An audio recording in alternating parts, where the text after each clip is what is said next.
Welcome back to the Limitless Brave Show. Today's guest, you've probably seen her on the Adam Carolla, was that show or podcast? The Adam Carolla Show. Adam Carolla Show.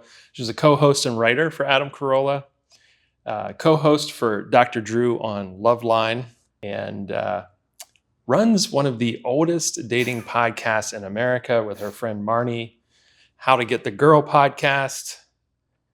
You're working on an interesting project about the milk mafia. You're a stand-up comedian.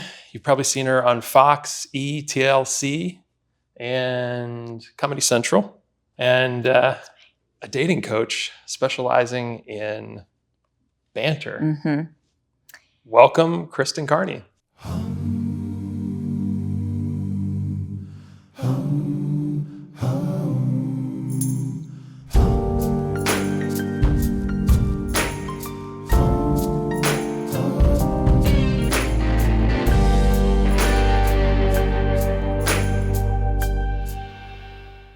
Thank you for having me. Thanks for being here. Thank you for reading back my totally scattered brain, because that's basically my brain. Like, what is she doing? She's a comedian, but she's doing this and she's doing that. And that. That's my brain. It's a good reminder. It's a rough life being a talented individual. Yeah, it is, because it's like, which talent do I want to focus on? I mean, I could do this, I could do that, I could do anything. So it's a hard choice. No, I can't. I'm very self-deprecating and don't really believe I can do that much. But even with that mindset, I have been able to accomplish a fair amount. So I think a lot of people would find that list very impressive. Yeah. From the outside, it's easy to agree, but then of course, I think people, when you want to be a high achiever or you feel like you're maybe meant for more, you're never satisfied. You're always a bit tortured or like unsure that you're doing enough. Totally get that. I feel the same way a lot of times, which is why I have a podcast and have hardly any time to do it. Right. And podcasts are so much work. People don't really understand the amount of time that goes into a podcast. They just think, oh yeah, you just talk but it's that could be a full-time job. Totally. Doing absolutely. Absolutely full-time job. And you've been podcasting for 14 years now?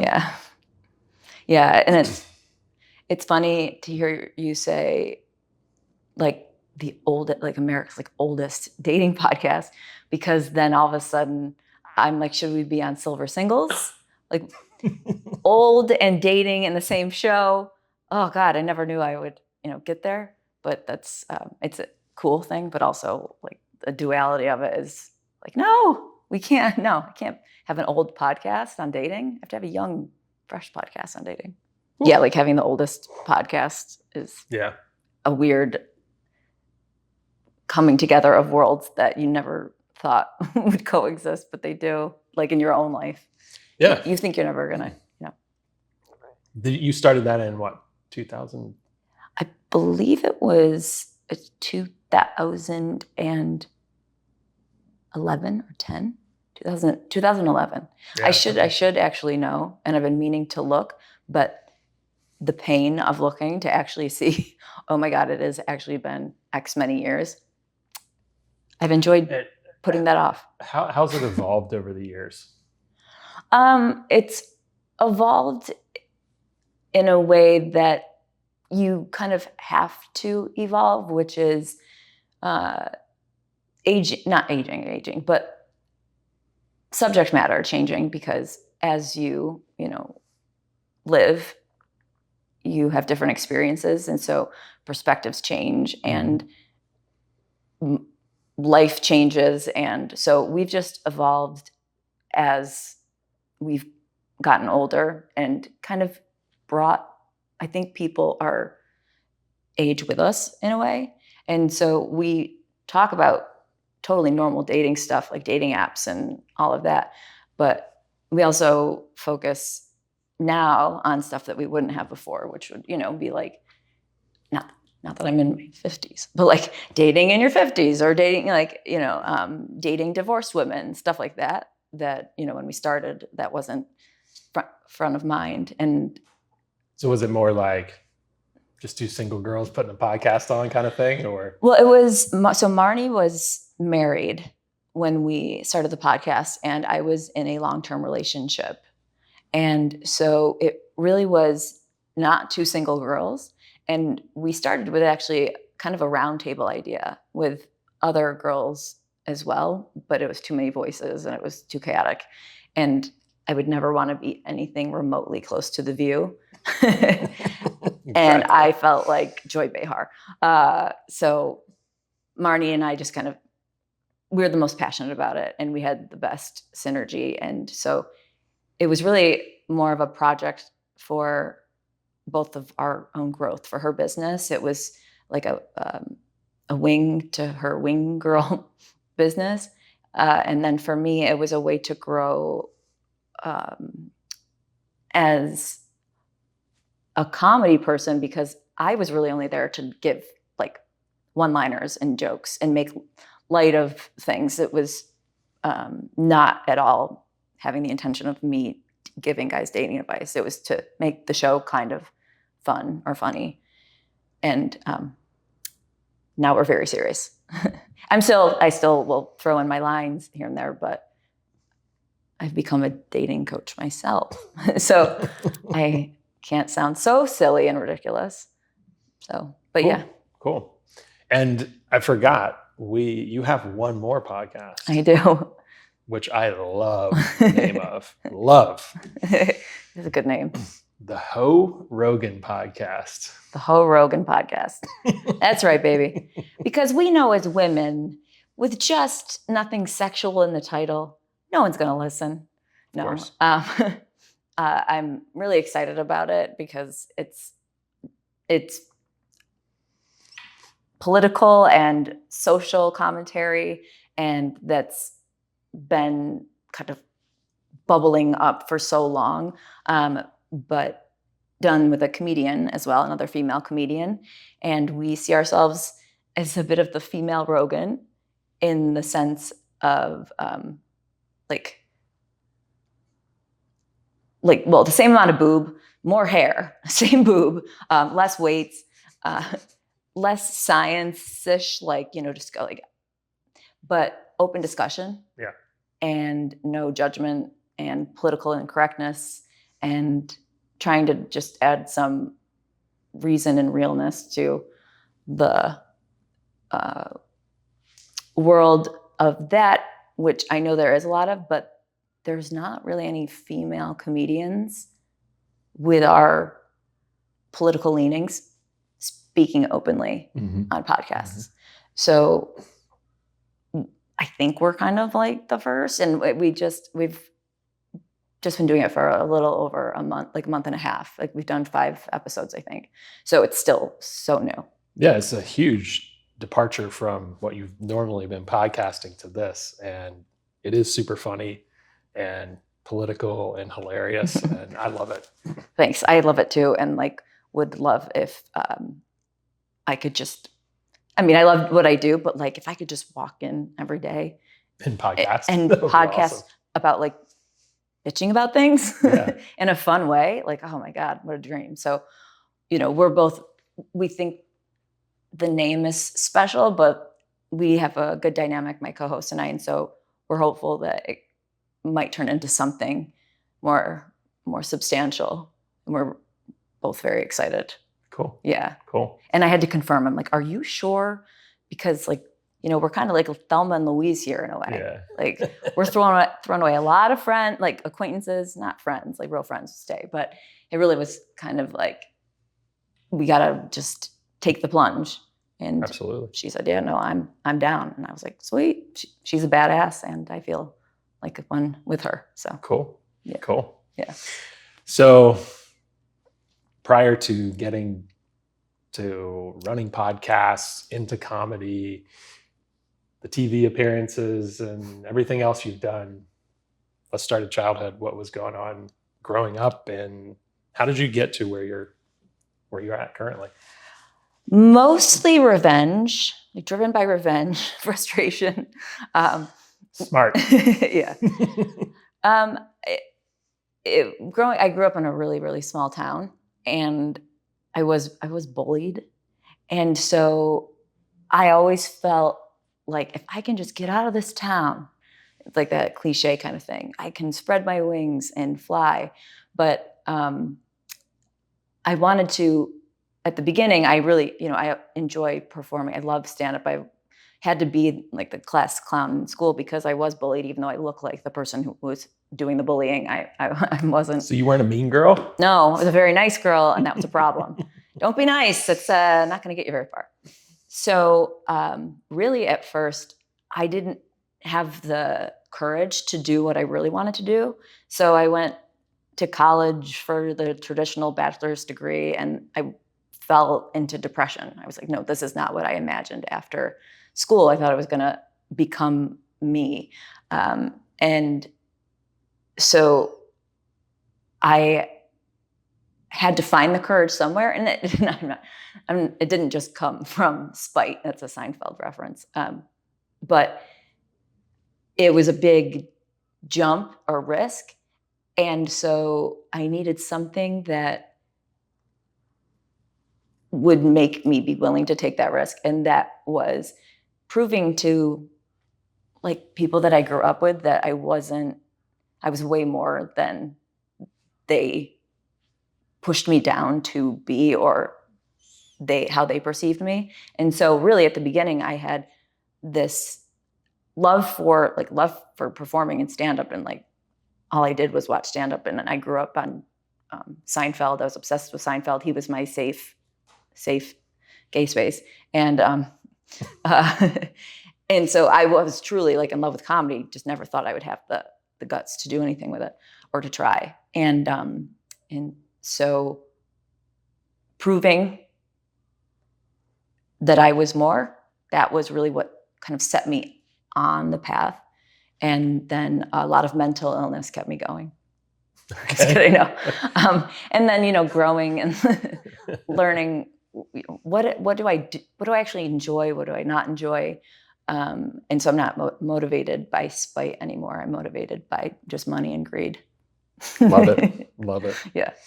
So you're meaning to tell me that you went to college and you came out and you didn't know what you wanted to do, and it was a disappointing experience. Right. Who's ever had that experience? You didn't magically turn into the person you always wanted to be? Yeah.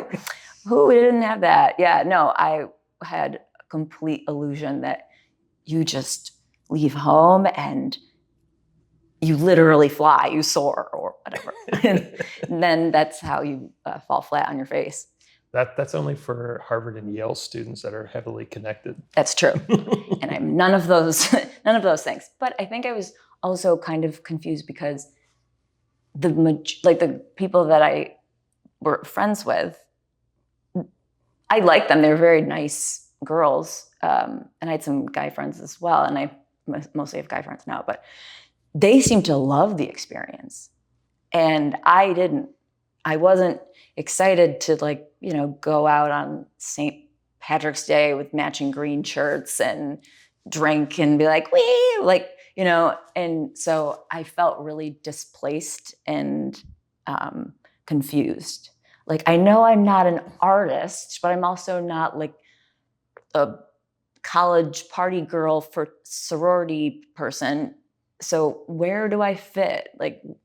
And so, yeah, it was very uncomfortable. I know exactly what you're talking about. And I started out at community college. That's embarrassing. I wouldn't tell anyone. I'm kidding. Exactly. And then went to university. Well, we're kind of similar because I did start, it was a 4-year school that I started at, but anyone could get into it. It was like a community college basically, but a 4-year school. And then I ended up transferring to a different 4-year school. Same. Right. So it's kind of like I did community college in a way. But I do some stand-up jokes about community college. It's always kind of made me laugh because I'm so not above community college. And I got to scapegoat going to one, but totally should have gone to a community college. And they're great. They're fine. They're totally fine. When I was in community college, I had to do the special ed of math. Oh, so that's the bad, the low, the like lowest. It's extra like special. You like barely graduated high school. Right. Like I had to do that Yeah. to get into community college. I'm just an idiot when it comes to math. I am also. And what does that add up to? A podcast. Exactly. No, Can't do math. This is where you end up, people. No, it really is. I was so bad at math. I have anxiety about making change for somebody. You know, I can do math, but I break out into a sweat and I freeze. Yep. So yeah, no, math wasn't for me. So did you grow up on a farm?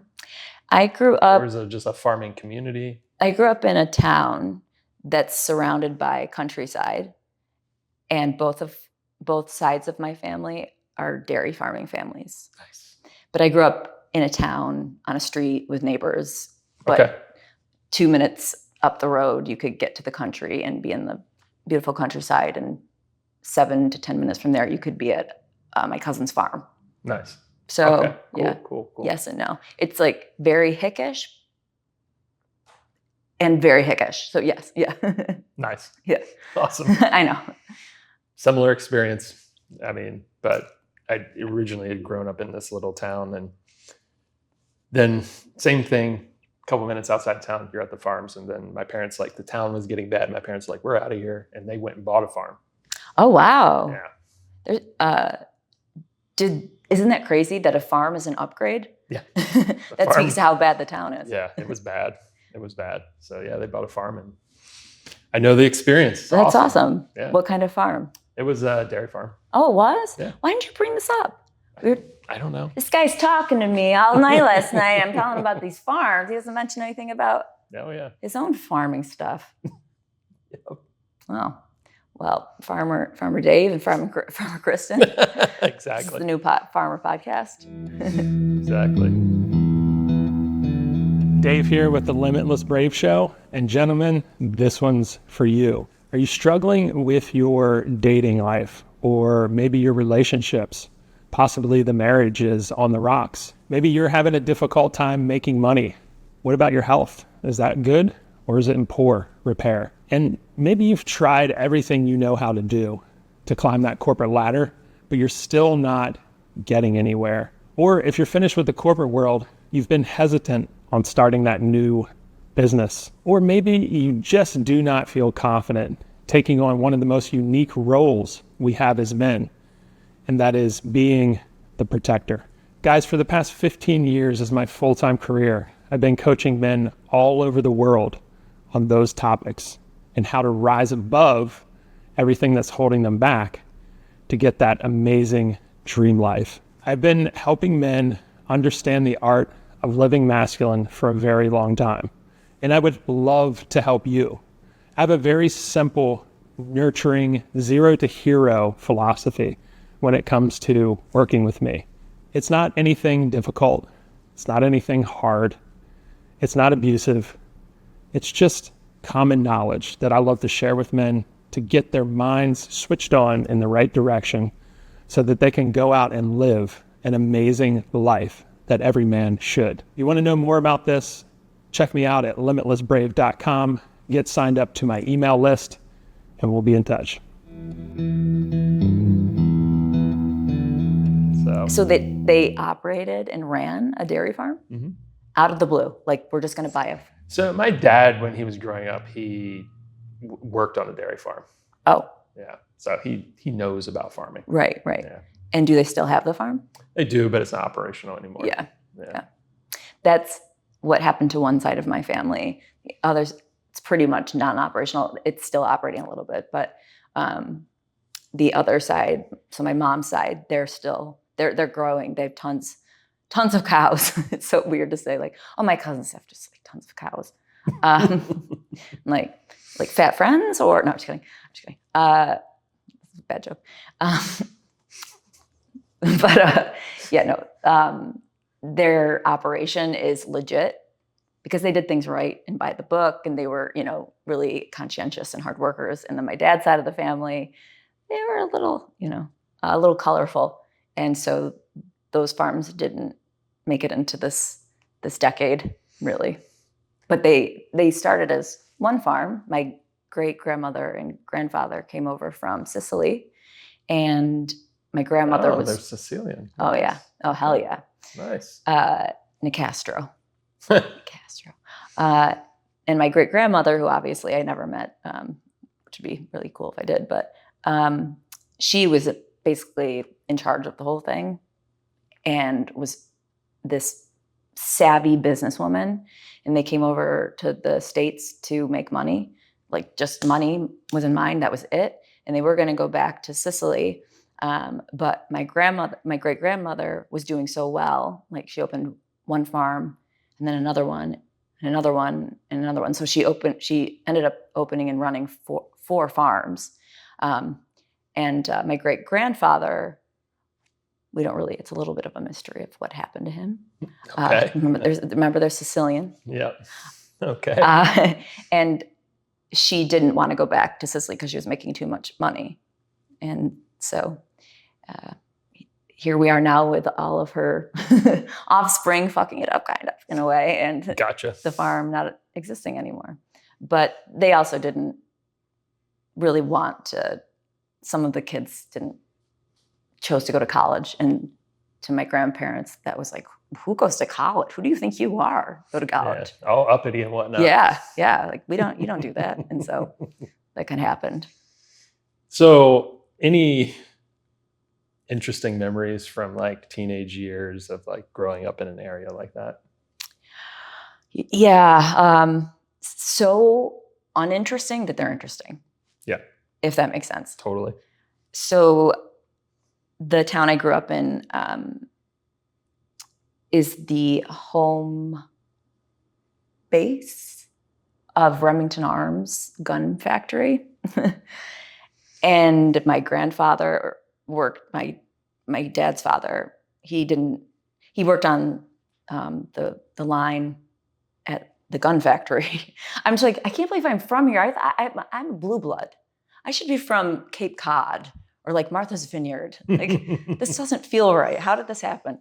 Dairy farms and guns. Dairy farms and guns. And I'm so like, it's interesting because I've always been drawn to the city and things like that. Mm-hmm. But I have a real huge special place in my heart for areas like where I'm from, as long as I'm away from them. Like, Yes. when I'm there, I'm depressed. It's depressing.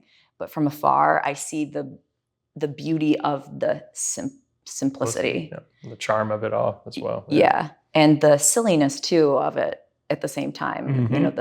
The local townspeople and like the lifers at like, this local bar and this and that. But it's like memories specifically, I, could just say like, the typical party in the woods. Yeah, totally. And getting, drunk for the first time, being driven on like a 4-wheeler out in all mud, that kind of thing. And I never took to like partying and drinking and things like that. I do like to have a beverage, but it didn't stick. Maybe it didn't stick because the first time I did ever drink, it was such a cliche. Like, you live in a gun town factory and in the woods, we're sitting around a bonfire. I was not cool. I was, picked on. So I was kind of lucky to be there. And I wanted to have more fun, and everyone was having fun, and they were drinking. So I was 13. Nice. And this kid, I remember his name. I remember him, Jake. I won't say his last name. He was like the only Asian dude in our town, which was like, we had like one Jewish person, one Asian person, and one Black person. I swear to God, this is like an exact carbon copy of my experience. It's crazy. Growing up. Yeah, because I wouldn't picture that in Maryland so much. Oh, where I grew up, 100%. Yeah. Like, everyone's got such mirrored experiences, and we're so disconnected now that I forget that like we all are human, had similar. Absolutely. Yeah.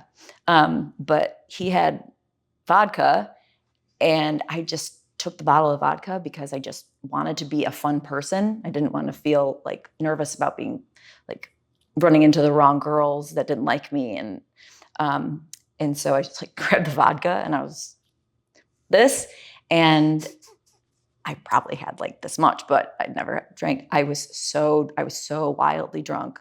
I got caught. Nice. And we made lasting memories that still thrive today. So my mom could tell, obviously, I was drunk. I was stumbling, and I was like, "No, I got in a fight. Leave me alone." As you're reeking of alcohol. Reeking of alcohol. I'm covered in mud. As I was telling you earlier, naturally born. I've a cross-eye naturally, but it's held straight by glasses and contacts, so it's straight. But obviously, like, so drunk, I am back to cross-eyed. Like, and my mom's like, I thought you had contacts in. I'm like, no, I'm just wasted. But I locked my room, and I never got in trouble with my parents. They weren't strict, but my mom called my dad over, and my dad never yelled, but she said, "Open the door." I said, "No." And she said, "Okay, I'm getting your father." And I'm like, "Yeah, he's a pussy. I'm like, he's not going to do anything, but whatever." So my dad goes, "Chris." So I opened the door, and for whatever reason, what came to me as an excuse was that I wasn't drunk. I was just looking at the Budweiser posters. And the reason it was Budweiser posters was because I made out with a boy, and I actually kept that part secret from my family, the makeout part. Made out with a boy earlier in the night, which I couldn't believe I did, because I wasn't drunk yet, and I'd like kissed like one person before. Yeah. And he had a Budweiser poster on his wall. Like, that's the kind of, area. Like, of course, he doesn't have, I don't know, like a picture of the world on his wall. He's got Budweiser posters. And for whatever reason, when my mom looked at me, our eyes met. It was the Budweiser posters. So she's like, "Sure it was, honey." Yeah. So she goes, "You're drunk." Like, that was obviously the moment. I vomited all day the next day. And my mom, I had a haircut. My mom made me go to it. It was like the one time she was like really trying to be hard on me. So now, though, to this day, because I did throw up like in like the mall. She like took me to the mall afterward. But to this day, so my cousins will say, if I'm like having a drink or something like that, they're like, "What are you looking at the Budweiser posters?" So my whole life it's been, and I was the baby in the family. Yeah, of course. So they all get all of it. Yeah. So that's kind of my one like perfectly my town memory, Yeah, I love it. Yeah, I've been to many of those types of parties. It's just crazy stuff happens. Yeah. And it's like, I don't know, for me, I've never felt like I belonged anywhere. So I definitely didn't feel at home at those parties. It was like, I'm not, and I didn't go to them that much, but I knew that was the wrong direction. It didn't feel right. Yeah. And I'm really grateful that they didn't feel right, because it, I could have gone down a trajectory of just kind of whatever, which is totally fine if that's your thing. But it was like whenever I was around a bonfire or, in those environments, it's like something inside in my soul is just like, no, this is not your thing. These aren't your people. This is not your thing. And so I joined a performing group at the age of 13. It's like right after I drank, I was like, all right, I got to straighten out here. You were like, I need to learn how to perform, because that performance of looking at Budweiser posters is not good. Yeah. If they saw that performance, they wouldn't have allowed me into the performing group. But that ended up like changing the trajectory of my life. That's where I met kids that I connected with, I had things in common with. And what was that like? So what was I understand what you're saying about the disconnection with the group you grew up with and the party kids and everybody in school, but like, what was different about the kids in the performance group that made you say, "Oh, hey, yeah, I fit in here? I think it was that I finally wasn't the biggest nerd. I can rule this place. Look at these dweebs. I've told you, this is perfect. I'm right at home. I'm going to be the queen here. It was interesting because it wasn't like drama club kids. Because drama club kids, like I didn't join the drama club in my high school. It was very theatrical and like, ooh, and annoying. Like they were Drama. Yeah, drama. It was just like annoying. Like, oh, I'm not a theater kid, but I'm also not a sports kid. Like, so this performing group, I don't know, it was like sent from heaven basically, because it was this perfect balance between kids that were interested in something beyond just drinking, but not to a degree that they were annoying about it. Mm-hmm. And they liked to dance and choreograph and perform and were like into showmanship and singing. And it was just this innocence mixed with enough gravitas that it wasn't just like this cheesy group of kids. It was like a real solid group. And there was like of course, little drama here or there, or like little cliques within it.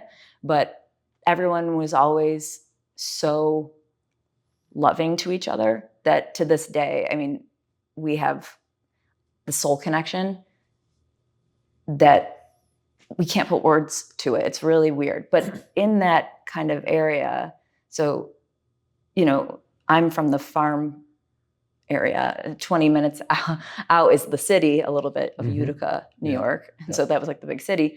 So those kids were from Utica.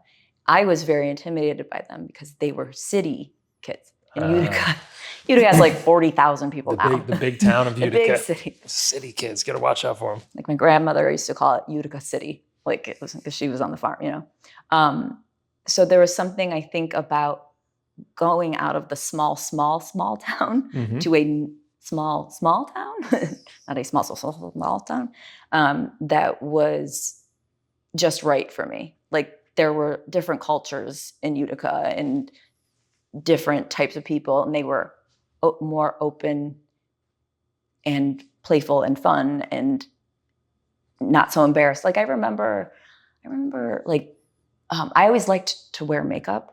I've just always loved to wear makeup. I sound like a drag queen right now. When I was a little boy, I just, but I always loved to wear makeup. I would never overdo it, but I remember girls criticizing me in high school for putting on eyeliner or putting on mascara. It was really interesting because the town that I was from was so plain and basic that if you glowed in any way or something like that, like they wanted to smush you or Totally. swoosh it down. 100%. So in the performing group, we would do stage makeup, and I was really good at it. So I would do all the girls' makeup, and I was very good at dance. I did grow up taking dance classes my whole life. And so it was a place to find the areas that I could express myself in that I would be criticized for. Back home. Yeah. Yep. There's a better way to say what I just said, but. I know exactly what you're talking about. I've been through the exact same experience. Really? Yeah. Growing up where I did was the exact same way, and the exact same thought process. When I met other kids from the city or different areas, that it was like, oh, there's life outside the farm. Right. There's life outside of like the world of rednecks, right? Not that I don't love my rednecks. Right, exactly. Right. I do. Right. But it was just like, there's just more out there. And it was just really nice to explore all that and be like, oh, there's like different things out here that aren't just hanging out on the farm. Yes. Yep, absolutely. And some people would, not be drawn to the life outside the farm, and some people just are. And I don't know how I became so drawn to life outside the farm, because my mom loved the country. My dad, he doesn't really love anything. He's just like, he's just there. No, my dad's great. He's awesome. He's hilarious. My dad, either way, like you can take him to Las Vegas, you can take him to Hong Kong, you can take him to a small town. He's the same guy in each place. And he thinks life's pretty much the same in any of those spaces, which is debatable, but that's usually, it's just, you just eat, you talk, you go to sleep, no matter where you are. It doesn't really matter. What's the difference if I'm in Italy, in the small town, or if I'm in Hong Kong? I'm like, there's a difference. But anyway, I digress. I have no idea where I was going with that. It's all good. Oh, like people like taking to it or not. So my whole family was very much just very comfortable there. But I always like Ethel Merman from Broadway, like her singing like New York, New York, and like the stage and lights and twinkly. I was very drawn to that. It brought me to life. I felt like I wasn't really alive in the country. Okay. Yeah, totally understand that. And I would like to say otherwise because it's beautiful, it's nature, it's God's country, it's gorgeous. I love it and appreciate it. But I think my own programming needs more stimuli, which not good or not bad, but just different. So I was always dreaming of the city. Yeah. Cool. Yeah. Cool. Yeah. And let's talk about the Milk Mafia. Okay. Just a little bit. I don't want you to give everything away. Yeah, no, I mean, it's going to be a big hit. I just love it. Thank you. I'm excited about it. So just give us so we don't want to spoil anything. Just give us Spoil the milk. if we don't want to spoil the milk. Let's just give us the big 50,000 foot view of this Milk Mafia concept. Okay, 50,000 foot view. I'm not good with numbers, like we said earlier, so I don't really know what that looks like, but which means I'll talk too much. But it's basically a screenplay that I'm working on. It's a total passion project, which I don't know if I'm allowed to say that term because I feel like you have to be super, super, super, super successful to say, no, I'm doing a passion project. But my dad's side of the family, Sicilian dairy farmers, they did operate the farm like a very small bracket of the mafia in the way that they did things kind of under the table, illegally, a little bit with the police or the cops and the local government, like the politicians, and releasing, let's say, like some cows from other people's farms so that, a lot of dirty dealings, but done in a way that was comedic, not intentionally comedic, so it made it even funnier, but big, huge personalities that you can't actually write. Like these characters, I know from my dad telling me the stories of them. I remember meeting them and knowing them as a kid, but they were my great uncles, great aunts. And so I was probably, like 13, 14 when they started passing away. So they have so much hilarity, but yet depth in their lives that are now just completely disappeared from planet Earth. So it's basically a screenplay about Italians, but not with the angle of drugs and but in milk, because they operated like the mafia, but in dairy farming. That's awesome. Yeah. And so the juxtaposition of like real like Italians doing those business dealings, but regarding cows and tractors, and it's too good to not write about. And my dad, it's like I'm doing it for my dad because he just loves that world and his family and never stops talking about it, and it needs to be on camera. Yeah. It really would make an incredible film. Like paying homage to all of that. Yeah.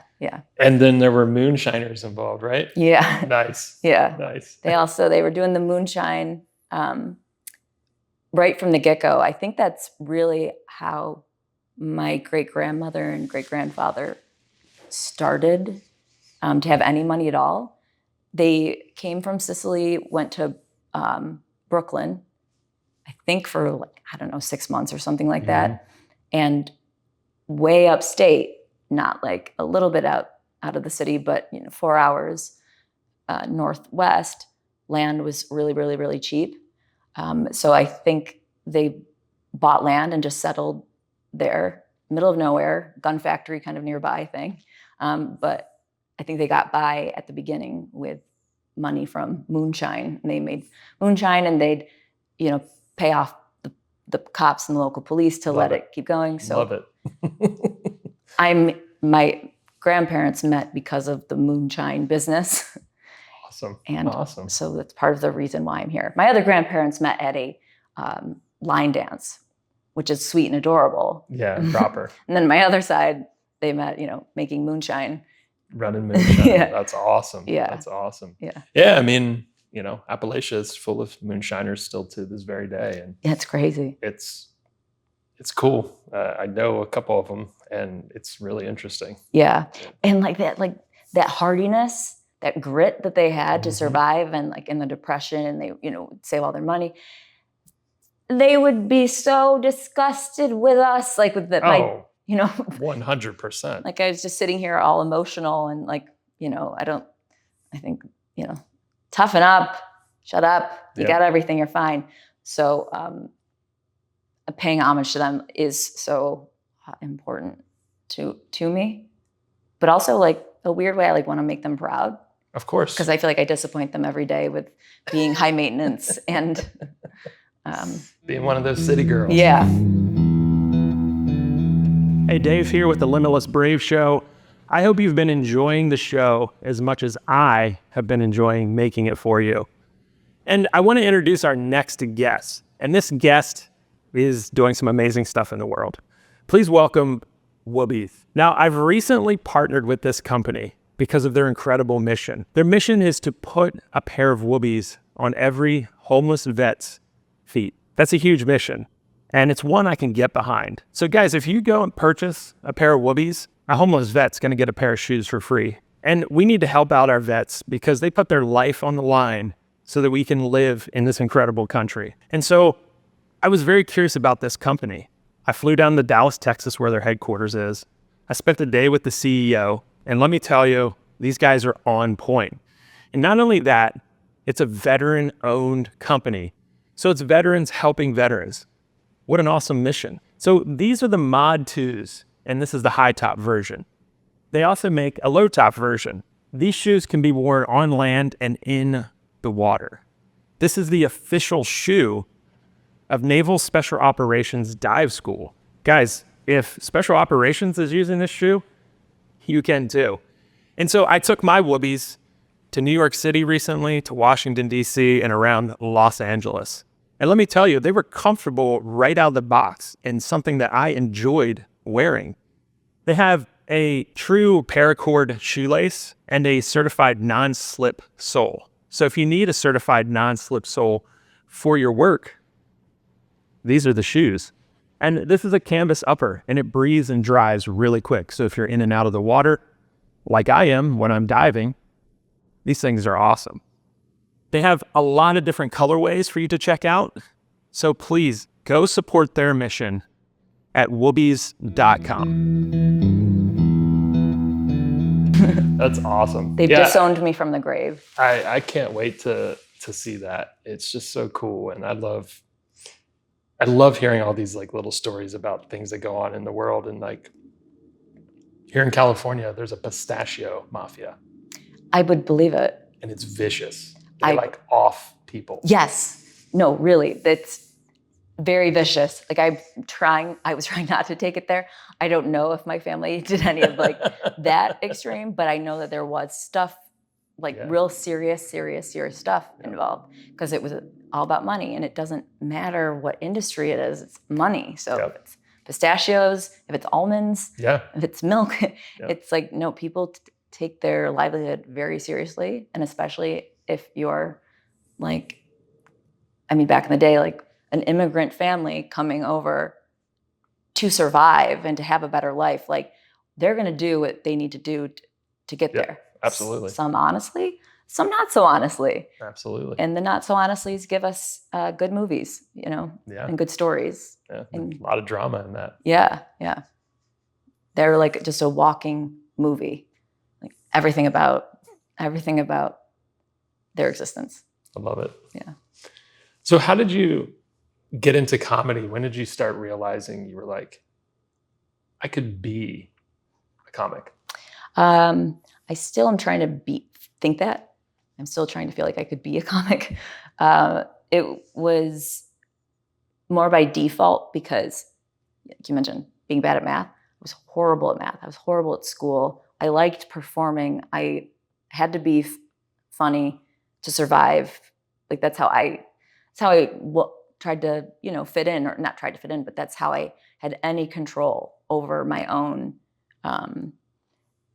experience in school, was to be the funny one and to own the classroom, or to own the person or the scenario, or roast this person or that person. Otherwise, I was just fully weak. And so that, in addition to the fact that I loved comedy, I don't know if this was, Jerry Seinfeld, etc. My dad, so funny. So comedy, I had like this appreciation for it in like a deep soul kind of way, but never, of course, thought I would be funny enough or brave enough to ever try it. I really didn't care to try it. Like, it was like, I don't need to know how bad I would be at that. I can just imagine that I would be really good. And then I was trying to figure out what I could do to have a career and make a living from being witty or clever, because that seemed to be like my strong suit. I didn't pursue dance any further, which I fully regret. So my creative outlet would be, well, I'll try to be funny somehow and get paid for it, but I know I'm not like funny enough to be a comedian, but I'm funny enough to make this how I make money in a way. So I went to an advertising school, the creative side of advertising. Okay. And I know it sounds like so out there, but I came upon that because I was looking in the library at a book of like jobs, and it was like alphabetical order. And I was thinking my sophomore or junior year. And I came upon the word copywriter. And I thought, who would want to be the person who puts the C's in the book? Like, who? This is a job? I was like, that's pathetic. Nice. Yeah. The copywriter. Yeah. Like, all right, I guess these people putting the C's are copywriters. Big deal. Wow. Okay.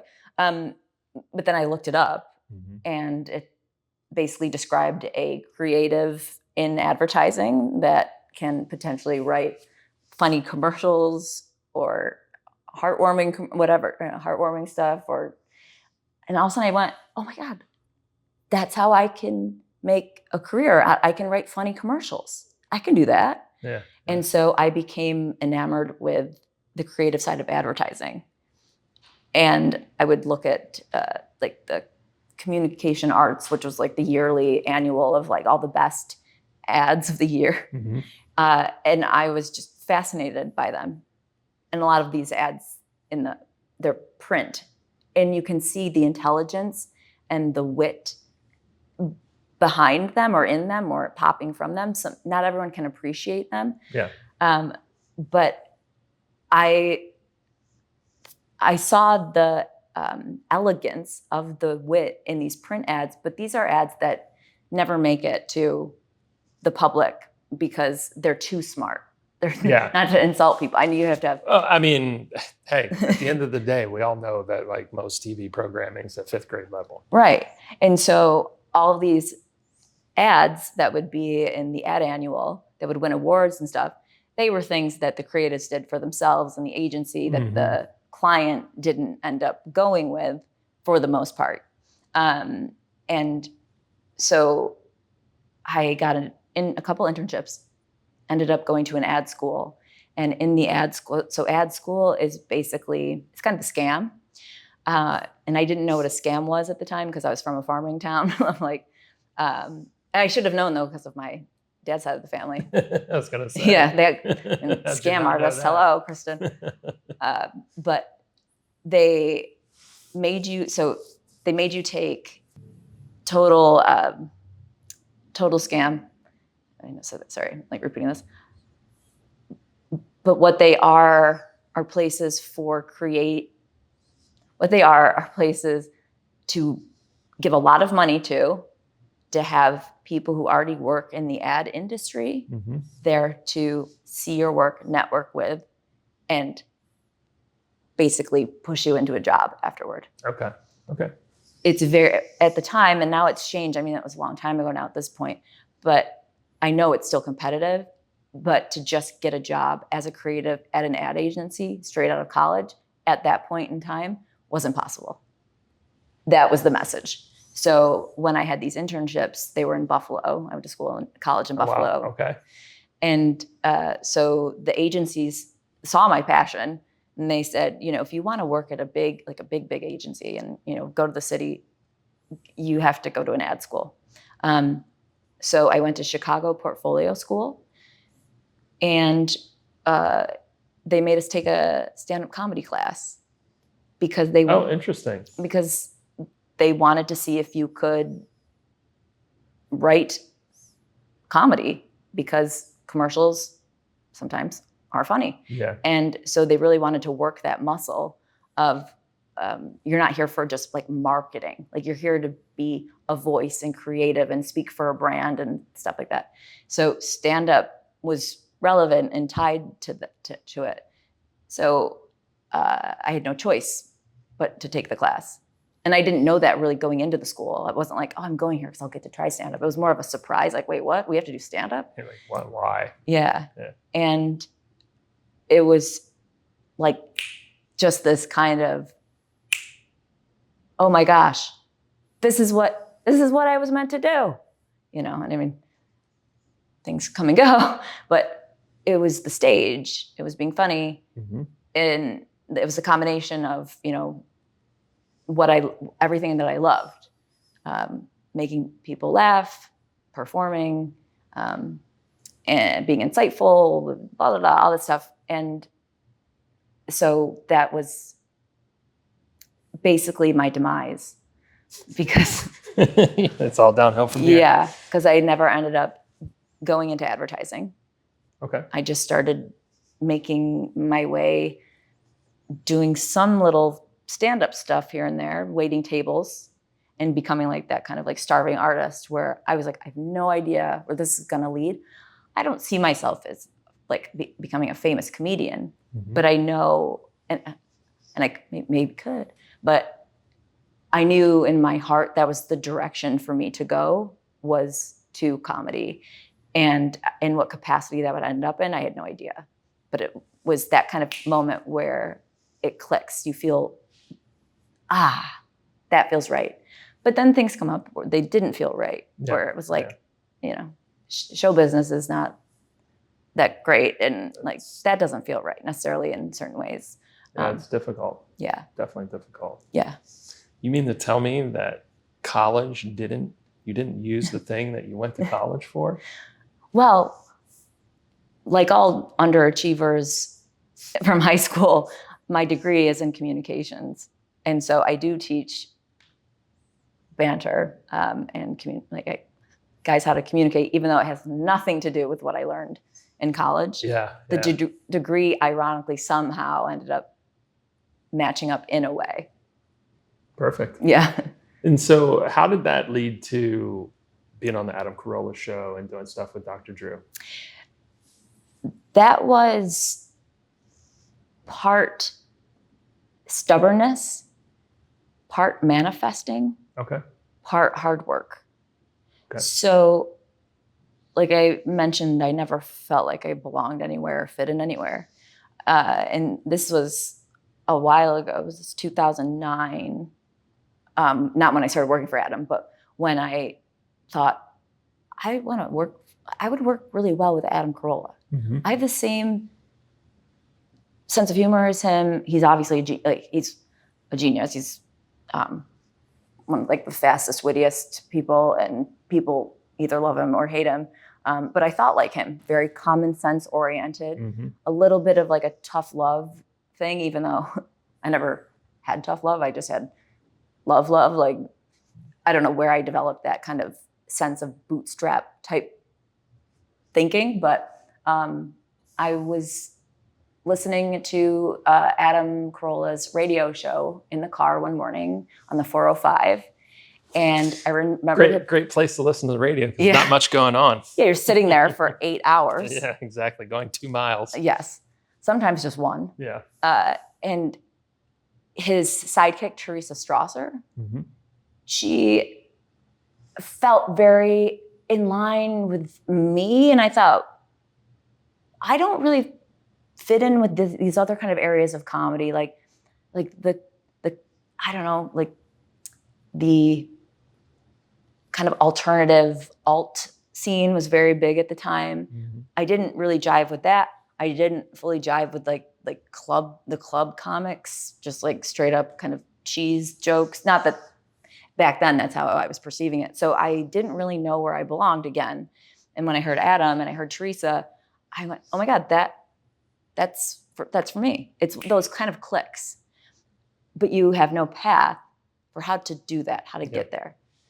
Yeah. Talking about the how. Yeah, the how is You not knew something. the why. Yeah, I knew the why, Yeah. and I couldn't focus on the how because I literally had no idea where to even start. No clue. And if I tried to focus on it, I would know I wouldn't get there. So I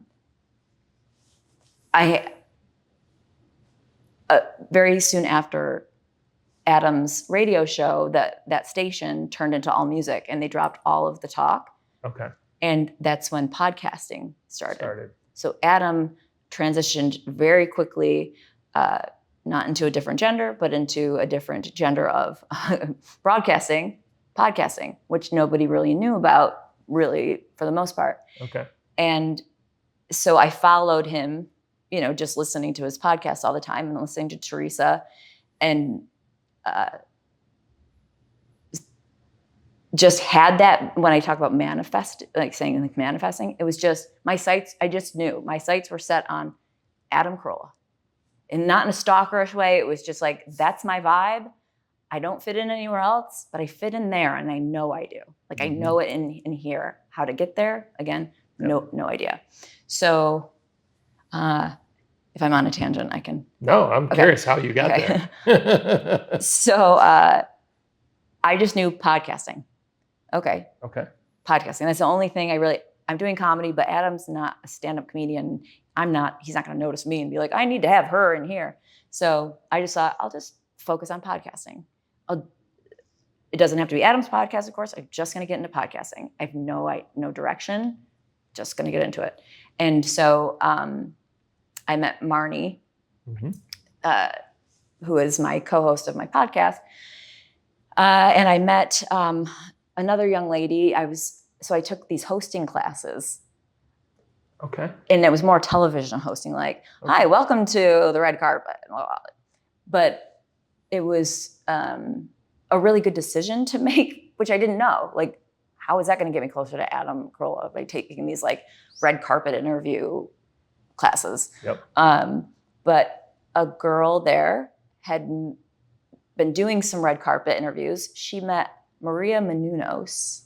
Okay. I don't know if you know who she is. No. She's a broadcaster. She's a personality. She used to host E! News, and she hosted. Okay. If I saw a picture, probably. You would know who she is. Okay. She's gorgeous. God. And so she and her partner at the time, but now husband, Kevin, were starting a podcast network. Kevin, I love Kevin Undergaro. Hey, he's always on the beat of what's new and what's next. Mm-hmm. And so he and Maria were starting a podcast network called AfterBuzz TV, which was... Sounds familiar. Can't say that I definitely, but it sounds familiar. It might have made its way to you for sure. They covered like a broad spectrum of, basically it was TV show recaps. Okay. And so a girl from the hosting class that I was in met Maria on the red carpet, and Maria took to her and said, Okay. do you have any friends that would be interested in hosting on this new podcast network we're putting together? You know, not paid or anything like that. It's more like hobby kind of thing. And so the girl who met her had said to me, would you want to host on there? And I was like, yeah, sure, why not? I'll talk about TV shows. And so through that, I one day was talking to someone, and I hadn't really met Kevin personally yet, Maria's husband. I'd like seen him around, but we really hadn't talked. And I was talking to somebody about how I was a big fan of Adam Carolla and really, appreciated his humor and blah, blah, blah. And Kevin paused and stopped and he said, you like Adam Carolla? Because most of the people that were doing hosting on the network were very into like reality TV and talk shows and celebrity and Kardashians and things like that. So to have one of the female hosts bring up Adam Carolla, it kind of stopped Kevin in his tracks a little bit. And he said to me, I don't know Adam personally either, but he's huge in podcasting and I would love to meet him and let's get you in there. Wow. Okay. And he's like, some way we'll figure it out. He didn't even know me. Like, he knew, but didn't really. I just think the world of him. So he said, because he wanted to connect with Adam's Ace, at the time it was Ace Broadcasting. Okay. So no longer Ace Broadcasting, but Carolla Digital. But Kevin wanted to get in touch and in the world of Carolla as well. So he said, well, why don't we reach out to his people and have them come on and guest host here? Okay, slick. Nice. Yeah, very Nice. slick. And I would have not been that slick or savvy. And so he started intermixing the world of AfterBuzz with some of the guys that worked over at Carolla. And we became not chummy, but naturally kind of just connecting and personality. And so then at one point, one of them said, you should get Ask Women with Marnie on to Adam, like you. Oh, nice. Oh, okay. So they recommended that Marnie and I go on as guests at the Adam Carolla show. And part of the reason for that was because Marnie and I pitched our podcast to Podcast One, okay, which was a podcast network that was affiliated with Adam, and they did all his ad stuff. And so because Podcast One and Ace, or I don't know if it was Ace Broadcasting at the time or if it was Carolla Digital at that point, but because they were part of the same family, we were being produced by Podcast One, the only non-celebrity podcast that they had on their network, which is pretty, okay. So yeah, pretty impressive. Yeah, that's awesome. And wow. Yeah, it was what luck. It was such a weird. Again, you can't focus on the how. Yeah, because I would have never. You're never gonna know unless you, like I was saying before, you know the how. Right. Already. Because the reason we were able to get onto get in touch with Podcast One was because of my relationship with AfterBuzz that had brought in Carolla people to be guests. Then the Carolla people heard, not all of them, like one or two of the guys or something, heard, or I talked to him about Marnie and I starting a podcast, and he said, why don't you pitch it to Podcast One?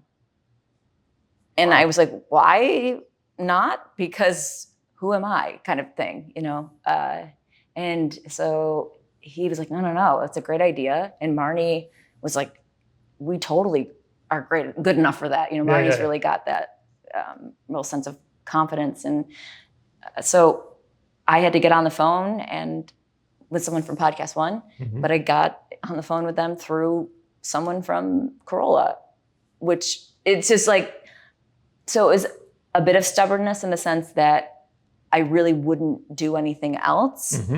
Like I wasn't going to let it go. I also was not stalking or going above and beyond, but it was just like, no, that's what I'm aiming for, to be Adam Carolla's co-host.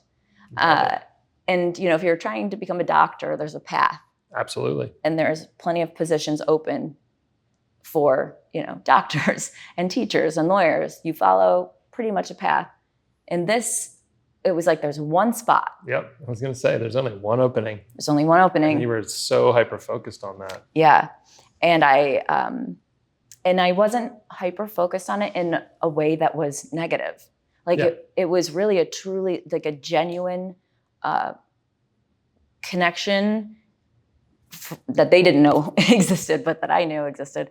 It was a pull. It was just like, that feels like home. I know that's home. And so I ended up becoming Adam's fill-in co-host for a while. I wrote for the show and I worked for the show. And that ended up happening because when his co-host Allison Rosen at the time was let go, there was an opening. And you were positioned perfectly for it. And I knew, right, it was like I had their emails. They knew me. I'd already been a guest on there. Yep. And I remember writing that email saying, I would like to audition to be, the co-host. And they wrote back and said, can you do this day, and this day?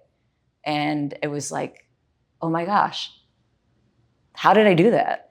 And then little did I know, though, it was really an audition for the sidekick or for the fill-in co-host. Okay. They already had the seat filled with the previous fill-in co-host, Gina Grad.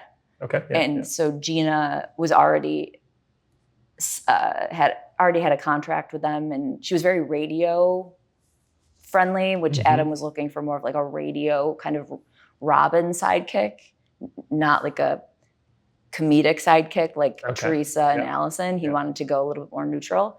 And so I didn't know that I wasn't auditioning for the real deal. Okay. And in a way it worked out because I maybe if it was me thinking it was just the fill-in, I would have been like, well, it's just the fill-in. Yeah, and you wouldn't have been so passionate about it. Yeah. So I was certainly disappointed when I realized that, but I did get the fill-in role. So I would fill in a fair amount because Gina was co-host on another radio show and would have events and things for that station. And so I would pop in her seat and be the co-host, and did that for a while, and then was helping with his brand, Carolla Drinks, and with the show, writing for the show and for the drinks. And it's like, I didn't even know he had drinks.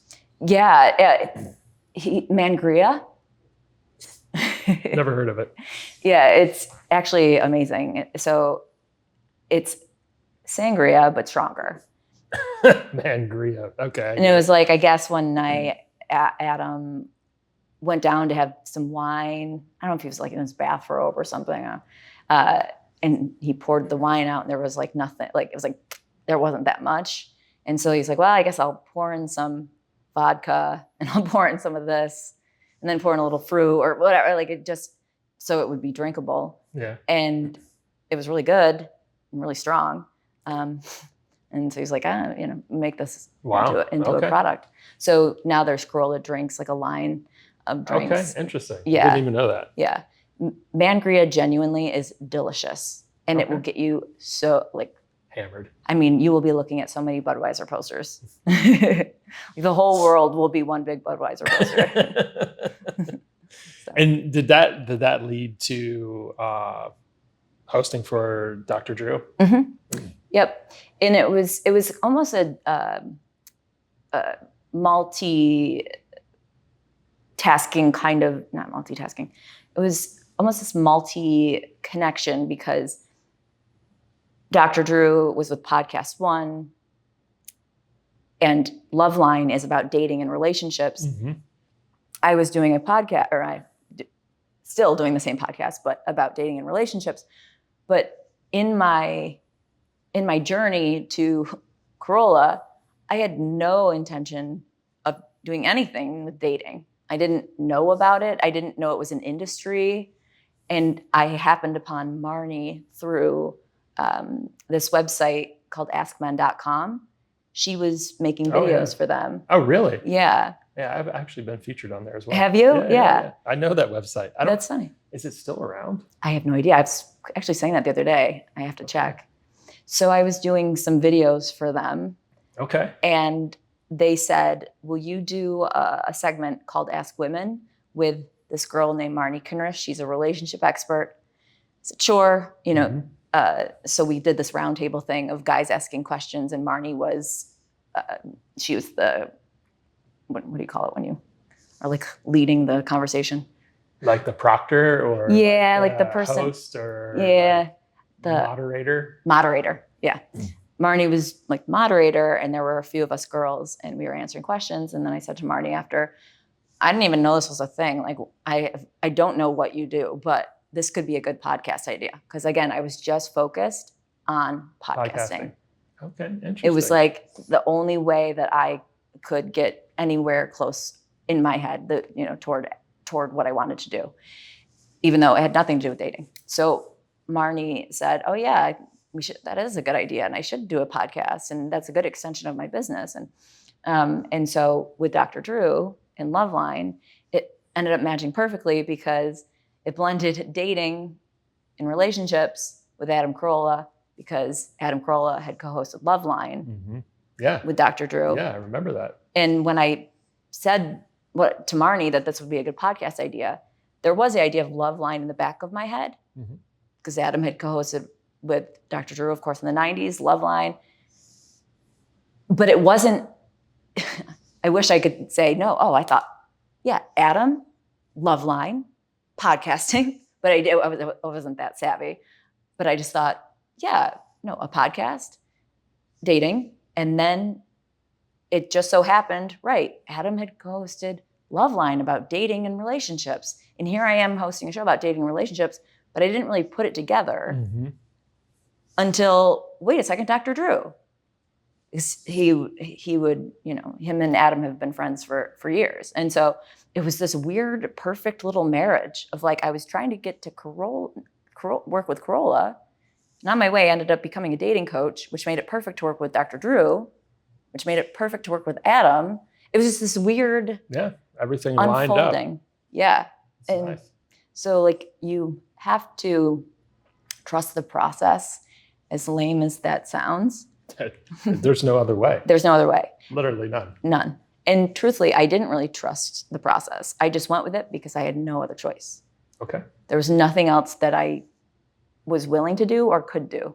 I could not work a day job or, have a boss I wasn't going to do it. I couldn't do it. And it was that or just live at my parents' forever. I was really like okay with that. Which is not an option. No. I guess for some people it is, but. Yeah. But it was kind of a weird destiny thing, Yeah. So.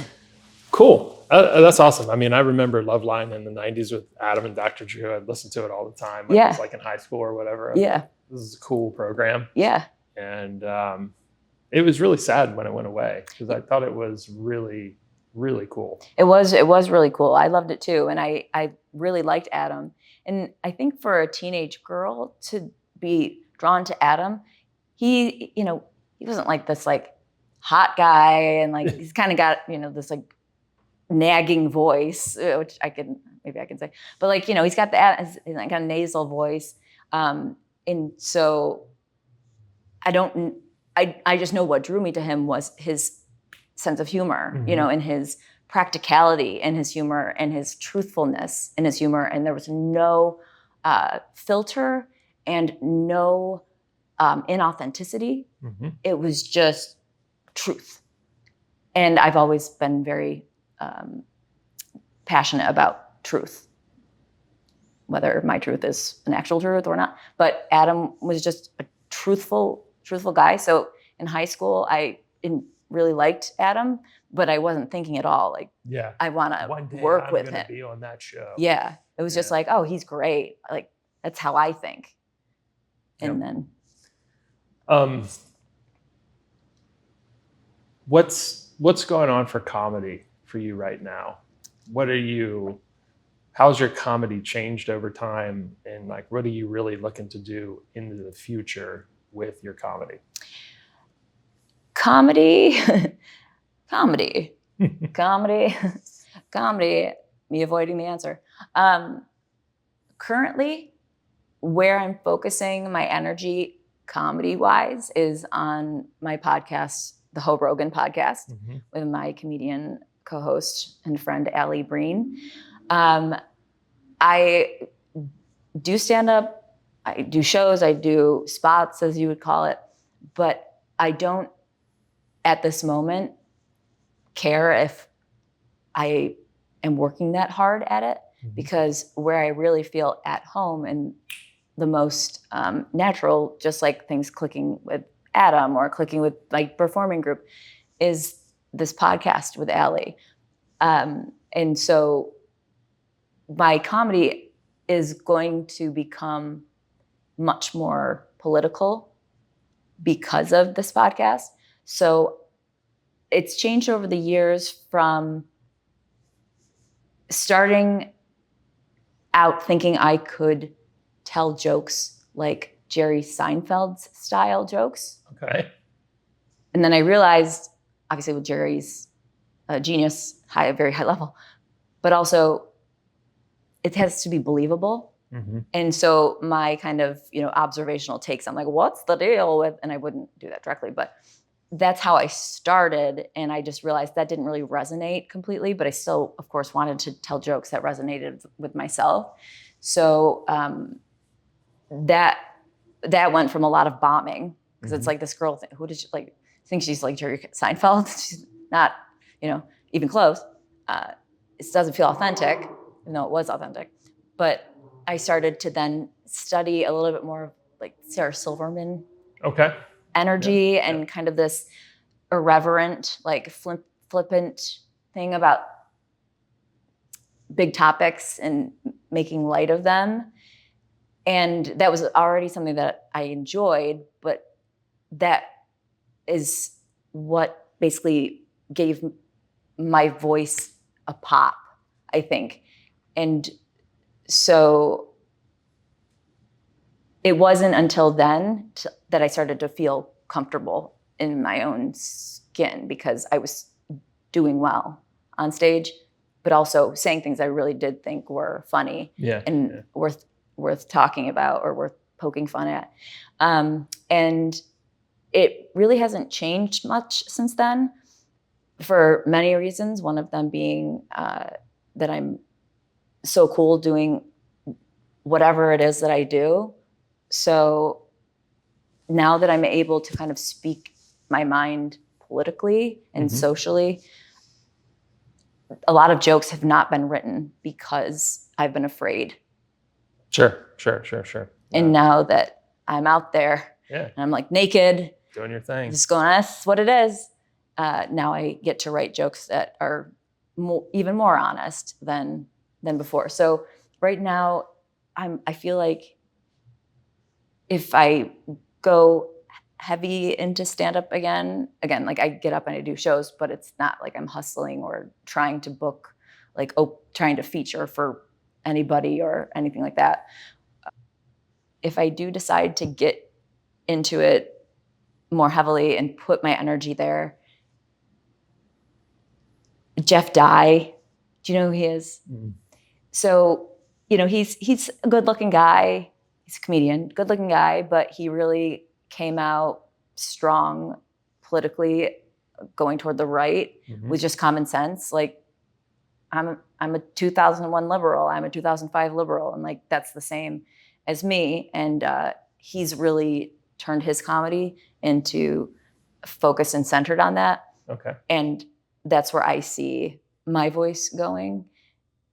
And I wouldn't, if I couldn't, like I would kind of lose interest if I couldn't really speak honestly at this point in stand-up. Yeah, makes sense. Yeah. I mean, you wouldn't be honest with yourself. No. And also people can read that in the audience. Absolutely. Definitely. Yeah. How do you draw your inspiration for jokes? And I've always been fascinated, like how people do that. Like, how do you put all this stuff together? Yeah, I'm even fascinated by it. I am really fascinated by it still. Like I will say to other comics, like, what do you do? Like, how do you come up with your jokes? Because everyone's got their own process. So usually it's inspired by either like an annoyance, Okay. or seeing an inconsistency in something Okay. and noting it. That's how I would do it, because there's comics that could sit down and write jokes. I couldn't do that. I would sit down and just be blank. I'd have nothing. So throughout the day, or if I was having a conversation with someone and I was feeling bantery and in a zone, and I said something funny, I'd be like, oh, that was good. Okay, I have to remember that. So then I would save it in my phone or write it in my notebook real quick, and then go back and work on it from there. Okay. And what working on it looked like for me would be talking it out loud in my room or in the shower. Okay. Okay. And then trying it at shows. Open mics, like you have to start doing open mics. I hate them so much that I should have been doing them much, much longer. But it's like if you're a masochist, you'll like open mics. And I'm really not a masochist. And I really like being comfortable and sleeping and things like that. So I would try out jokes at shows, which is really not something that you should do. But I would have a feel for like, pretty sure this will work. So I never felt like I was taking a risk by trying out a new joke on a booked show that was more professional, or because my sixth sense just said, no, this will work at least a little bit. Nice. And then I can refine it from there. Okay. But usually, like the big guys, like Chris Rock or whoever, they'll go out to the Comedy Cellar and just talk out ideas on stage. They won't be hitting punchlines or anything. They'll just be talking. And that's kind of like what I would do in my room. I would just be talking it out. Okay. And I would hit a point where I would find, oh, that's interesting, or that's an irony, or what's a paradox like I could make out of this? What's a connection? So sometimes I would, to get to a punchline, I would use what I use to teach my guys Banter. So it came in handy, which is looking for unexpected connections and associations with things. And so I would write, if there was a joke topic and I was kind of stuck, there's a premise, I couldn't really get over the hump, I would write word associations out with that thing, a bunch of word associations, or associations in general. And then I would see the connection and go, there's the pop, there's the punchline. Okay, cool. Yeah. So you've already talked about Banter, and I want to wrap up on the dating coaching. Because I know that you were like, oh, that's bullshit at the beginning, just like I was like, that's bullshit. Yeah. But it found its way into both of our hearts. Yep. Isn't that weird? Somehow. Mm-hmm. And, you see guys struggle, and you and Marnie have been running the podcast for a long time.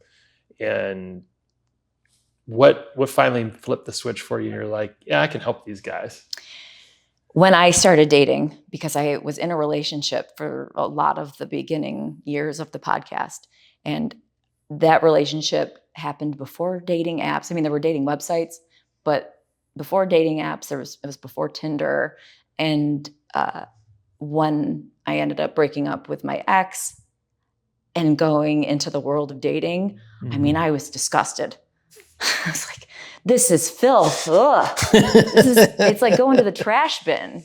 And I don't say it to insult people, but no one that I was finding was able to present or represent themselves in a way that was interesting, unique, dynamic, alluring, nothing. Like it was a bunch of like, the dating world basically looked like a bunch of Ned Flanders in the way that they were communicating. It was like, howdy, neighbor. Like, what, Yes. do you have plans for this weekend? Yes. And I was like, wait, what? No. So on the podcast, I started interjecting with not just like sarcastic takes, but with points, with actual points. And then I started talking about banter specifically because every match that I had on the apps, the first time I had ever been on apps, was so boring. And I would try to add life to it. And eventually, like, I learned how to kind of get guys to come into me with banter. It's different men versus women because the men feel that they should be the funnier one. So being the girl leading the banter, it feels a little bit too in your masculine.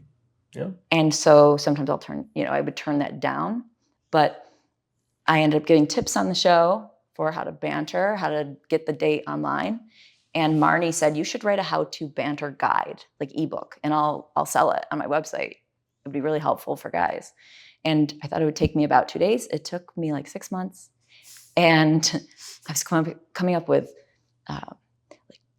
strategies and concepts and theories. Like, I felt like a weird banter Einstein. My hair was like all over the place. And I'm like, wait, no, if you just connect this with this, and then you have insight about this and an opinion on this, but then you think about this, and then you're in this zone. And so I ended up writing a pretty comprehensive banter guide, and geared toward flirting, not just like, banter like with guys at work, but it could be used that way as well. Marnie started selling it, and then she was getting emails asking for one-on-one coaching with me from guys who had bought the banter guide. And I was like, I have no idea how to do that. But Marnie said, we'll just figure it out. And so I got on a call with one guy, and it just flowed. Yeah. Nice. Yeah, it was so weird. And so I kind of developed my own job title, carved it out totally naturally. Again, the how, you can't worry about. In a million years, I wouldn't have said to myself as an 18-year-old, you know what? I'm going to be a banter coach when I'm out of college. No, it doesn't exist. Yeah. So I made a job title that literally does not exist, just from following my natural path based on my instincts and my heart and letting that guide me. And I remember saying one day to a friend who was a comedian, I was like, if I could just get paid to text, I'm such a good texter. Like I'm really at my prime. I'm really funny in text. It's like my place. And that was well before I had ever met Marnie or done. Yeah. And now I basically get paid to teach guys to do that. How to text. I mean, a lot of it's banter in person as well, but yeah, absolutely. Yeah, and your banter guide's great. It's really good. Thanks. It needs an update. Yeah, I've learned so much since I wrote it. So good. Yeah, and I have been updating it and working on it, and I will be releasing like a big Bible almost of it at some point, because again, there's so much that I've learned since I wrote it.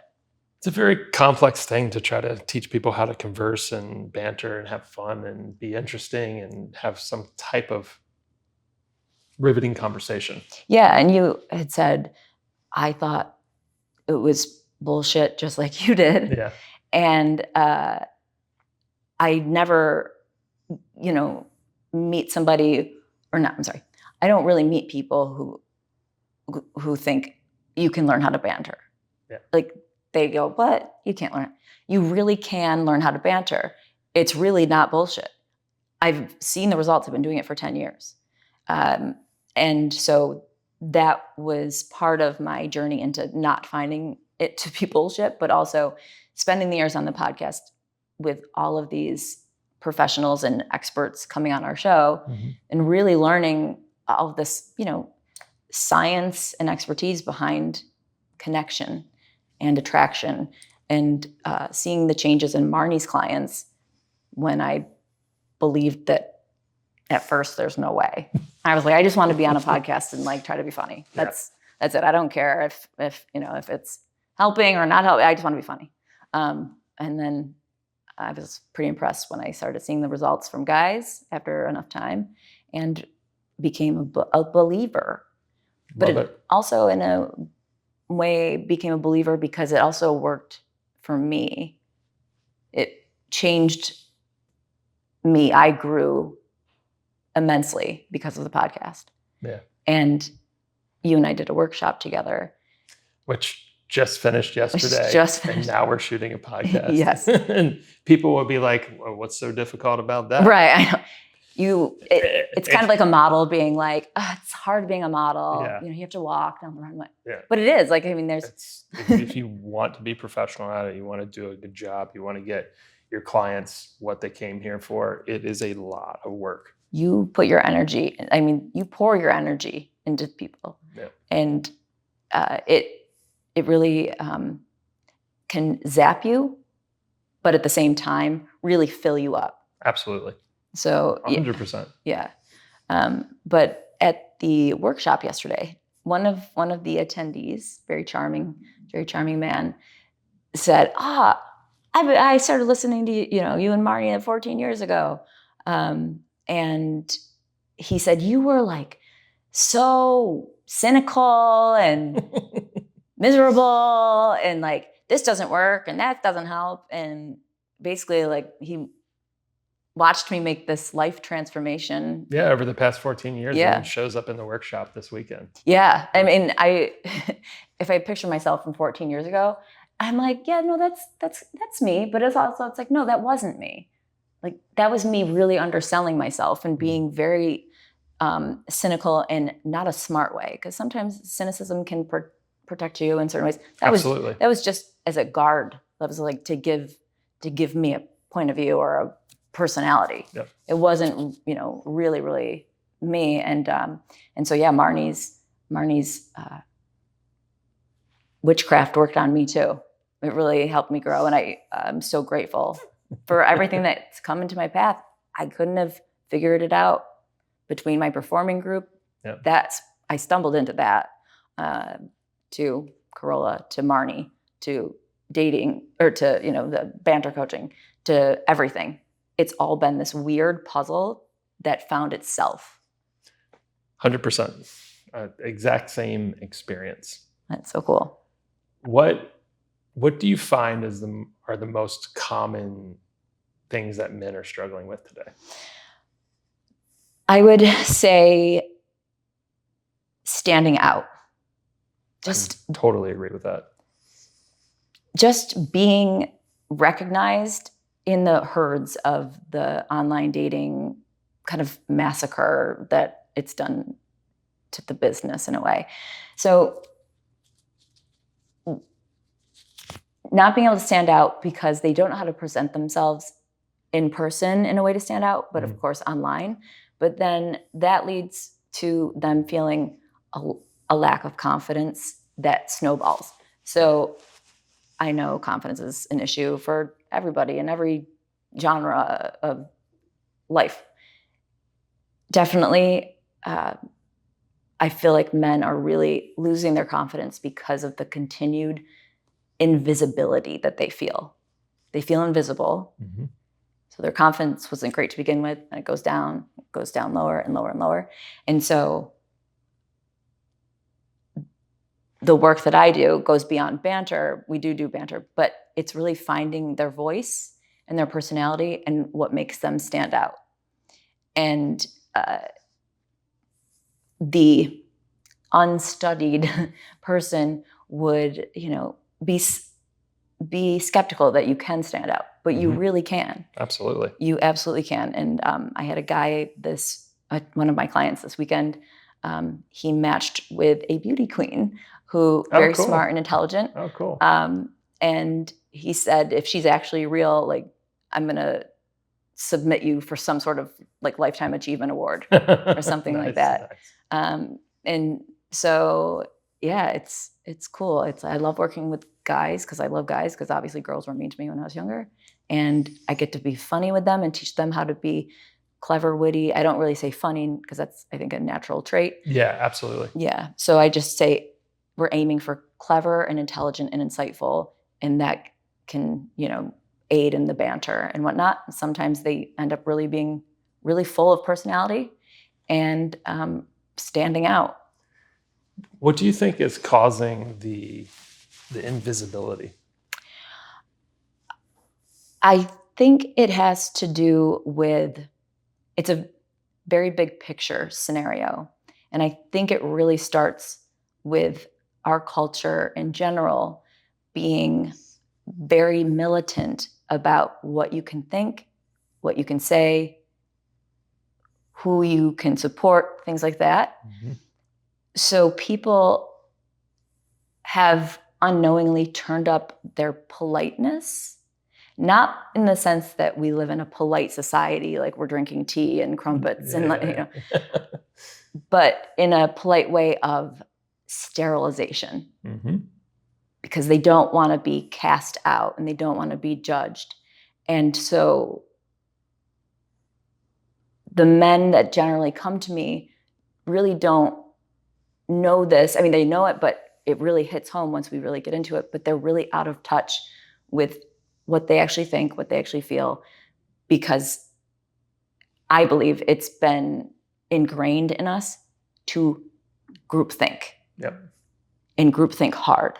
And so if that combines with trying to get someone to like you, you're already not expressing yourself, then you want to please somebody. And so the combination of wanting someone to like you, needing the validation, that need, just that natural need, combined with the sterilization of our culture, Mm-hmm. has really led to a lack of personality. And once we tap into it, and I always talk about like turning the volume up on it, Totally. It's like life-changing and it's freeing, and they can actually say things that they're thinking, and they finally have permission to be themselves. And of course, life is life, and you might say something that doesn't resonate with someone, but we don't take it that far. We just tap into just being a human being and in touch with your personality and your true self and what makes you tick, and sharing that with other people and not hiding it. Yeah, and I liked how some of the guys in the workshop over the weekend, they made what they perceived as mistakes, and you had a really good point. And I really liked what you said, was that was human. It was the humanness of the mistake, and that's what was attractive. Mm-hmm. And everybody is just so focused on being this fucking perfect individual Mm-hmm. because of social media and all the bullshit people see, Yep. that they don't even realize is affecting them. Mm-hmm. And when the mistakes are made, but it was done in such a great way, like in owning that, Yeah. it was just awesome to hear you say that. I really appreciated it. Yeah. And, Yeah. It's almost my mantra now at this point, is putting the human back in dating. yeah.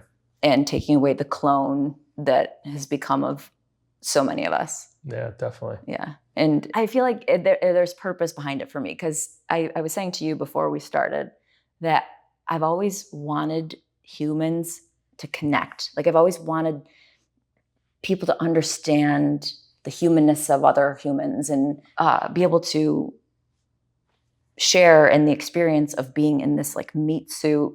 Mm-hmm. And in high school, I would tell stories to different like lunch tables and make them laugh. And it was weird because I like had no friends, but yet I was also like just at every lunch table except the one that hated me, that made my life hell. But the other ones I would go up and kind of like, babe, bing. But it was like storytelling in a way. And I was doing it because I wanted to connect with them. Like I wanted to see that they were also humans and that they could relate to this experience, or I could relate to their experience. And so when I talk about it with you, it puts it into perspective for me that I am really living out what I think I was divinely meant to be doing. And I mean, that's what we all should be doing. Where can guys find you? Well, besides the alleyway lurking for my next victim, you can find me on my website, which is kristenandchilldating.com. Okay. And I have contact information there. And of course, my Instagram, which is It's Kristen Carney. Okay. I just recently changed that username. Okay. So I'm trying to get comfortable saying It's Kristen Carney. And check out, of course, How to Get the Girl podcast. It's, like you said, the oldest running dating podcast in the country. Yeah, it's a great podcast. It is. And Marnie and I, we spoke recently. We've changed the name and we want to revamp it and get a fresh start with it. And then, of course, I would love if people listened to Hoe Rogan, my Hoe Rogan podcast. It's tons of fun. So absolutely, I support the Hoe Rogan podcast, and How to Get the Girl podcast too. Yeah, absolutely. Because I've been on there. Dave was so great on there, and then I mistakenly deleted your episode, the episode from. Oh, that's right. And then I had to go back to our editor and be like, but damage control was done, and your episode is up, back safely, nicely, highly listened to, one of the most listened to as of the past several months, because really? Okay, I think it was really like 6 months ago or so that. Yeah, I think it came out in February or March, something like that. Yep, people really loved you, and the fact that people noticed your show was missing says a lot. They're like, where's Dave's show? That was interesting. Yeah. Because I didn't even know until somebody said something. Right. And of course, I don't know. I'm like blindly just being dumb. So people were like, where's Dave's show? So your episode was awesome. And I was so glad that we made this connection. Yeah, absolutely. It's been awesome. And thanks for doing the podcast and being here and telling us your life story and all the crazy stuff that's happened. Yeah, I hope it's somewhat interesting and helpful, which is basically do what your heart tells you to. Absolutely. It's going to be rough for a while. But it's worth it. Yeah, doing what you want to do is usually never a pleasant experience until it is. Yep. And that's it. Yeah. That is life advice right there. Yep. It's really true that nothing good comes easy. No, not at all. Yeah. So take risks, follow your heart. Love it. And flush the toilet.